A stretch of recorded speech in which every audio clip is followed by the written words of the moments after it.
That's the hand socket. Goes in the palm of your hand. Number one, it protects the physical palm of your hand. It allows you to apply down pressure on the drill and to control the plumbness of it. So it would sit in it.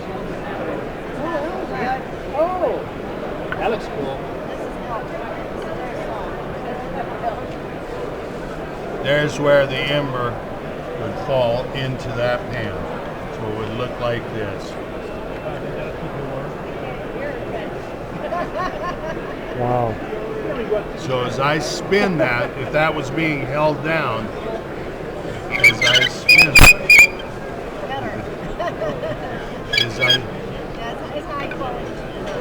that one's really ready to make fire when it's squeezed.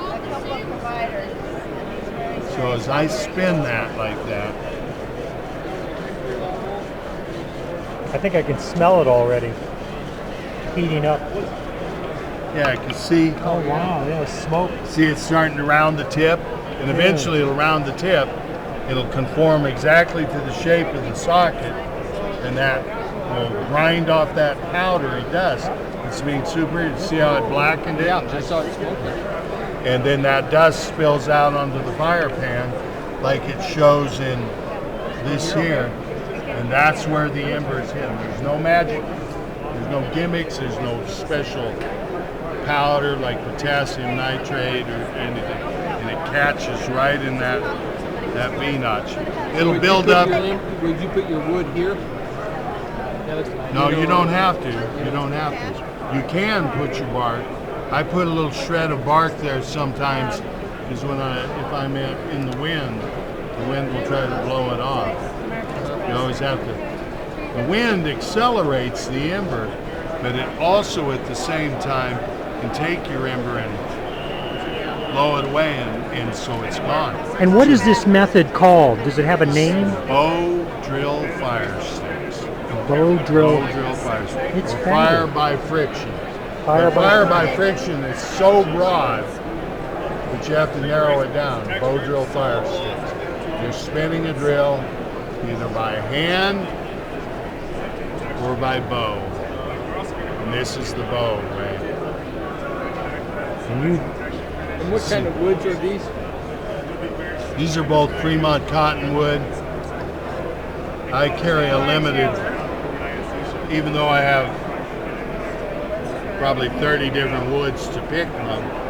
I use two that are very prevalent to the Great Plains, all the way from the Mississippi River, west to the Pacific coast, north from the Yukon and south to Mexico, is its range. And you were telling me earlier you can cut all of this yourself with a knife in the woods. You don't need a saw or anything, and just do it. Wow. And the way I do that is, obviously, if I were to come up to a standing cottonwood tree that's solid, I'm going to need a knife or a hatchet or something to split a piece of. But I go through the trek through the woods, and I look for one that's been blown over in the wintertime, and when they snap and that tree crashes to the ground, it leaves that wood shattered there. And so a lot of times you can just break a piece up where the pieces will be just been laying in there, and you can pull those off and make your hardboard right from that start. Very easy. Is pine or aspen work?